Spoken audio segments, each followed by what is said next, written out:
To bring the interview to a close, we need to maintain a professional attitude to the very end.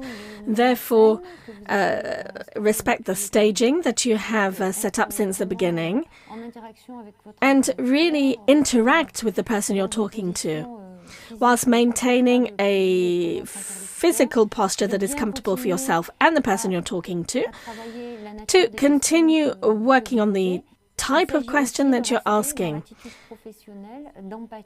The professional attitude, which involves empathy, is also required, which allows you to maintain active listening to the end of your interview. At the end of the interview, it is of interest to do two things. So, first of all, to ask the person you're talking to if they have any questions to ask you or if they have anything to add. With regard to the question, talk about questions and not requests, because otherwise you might be in a tricky position where the person asks you what the project will bring to them and what the survey will give rise to in the immediate future. When the person asks a question, then it's up to you now to be in a situation where you accept this question. Before, you were asking a whole series of questions, including very personal questions to the person you were talking to. So don't be surprised if they ask you a question which seems to be out of the subject. You've arrived into a place, you've come to a place, and this person has interests which are not necessarily the same as yours. So you must be as open as the person you're interviewing has been open to you. So play the game and satisfy the curiosity of the person, just as that person has satisfied your own curiosity. And this is a point where things are not always planned. So you might say, well, I will be able to capture things which will be of interest to me. I will be able to spend a pleasant moment with the person that I have interviewed.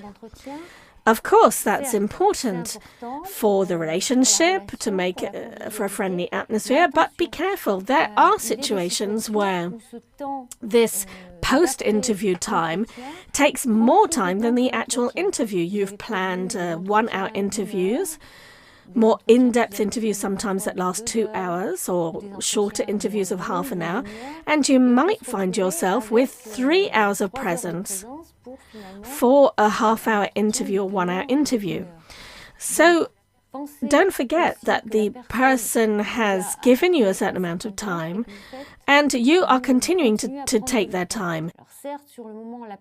Of course, the person is no doubt agreeable to this, but later in the day, they might actually be bothered by the fact that it took longer than they'd planned. So this might be damaging to you with regard to other interviews that you will be leading if the information goes around that the interviews don't take 1 hour, but they actually take 2 hours. So that might be one element, but there can be a host of other things.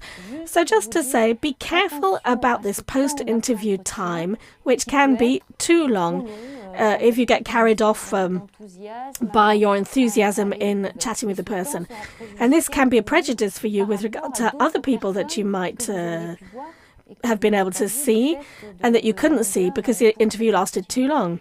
The last thing that you need to do when you leave the person you're interviewing is to encourage them to invite them to the feedback on the work that you will be doing locally.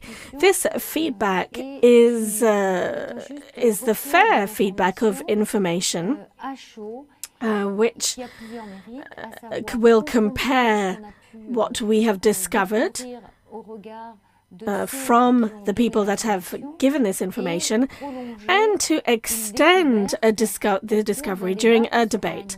When you announce this feedback on results, in areas where people can read and write, you can accompany this with a paper that you've prepared beforehand.